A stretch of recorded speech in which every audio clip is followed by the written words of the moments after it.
Una sa ating mga balita, mananatili sa pwesto si Pangulong Aquino kasunod ng pagbasura ng Kamara sa 3 impeachment complaint laban sa kanya.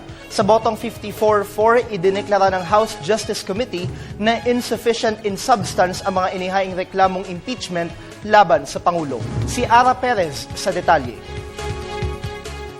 With 4 votes in favor, 54 against, motion is lost. The Committee on Justice declares complaint 0003 insufficient in substance. Mr. Chair,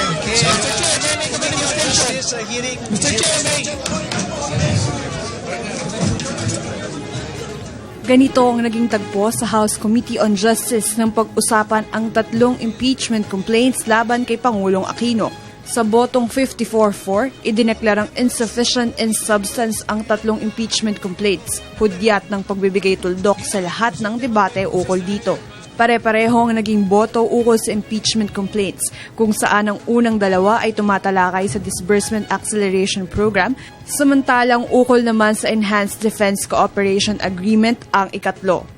Tanging mga miyembro ng Partido Makabayan ang pabor sa impeachment complaints sa pangunguna ni na Representatives Nery Colmenares at Carlos Isagani Zarate, katuwang sina Gabriela Representatives Emmy De Jesus at Luz Ilagan. Tinalakay rin kung mayroong salik ng paglabag sa konstitusyon, paglinlang sa tiwala ng publiko, pandarambong at korupsyon ang 3 reklamo.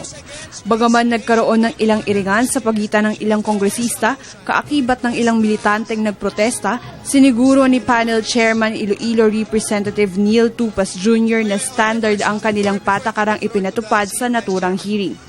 Nakatakdang ipasa ng komite ang kanilang report ukol sa pagbabasura ng naturang impeachment complaints.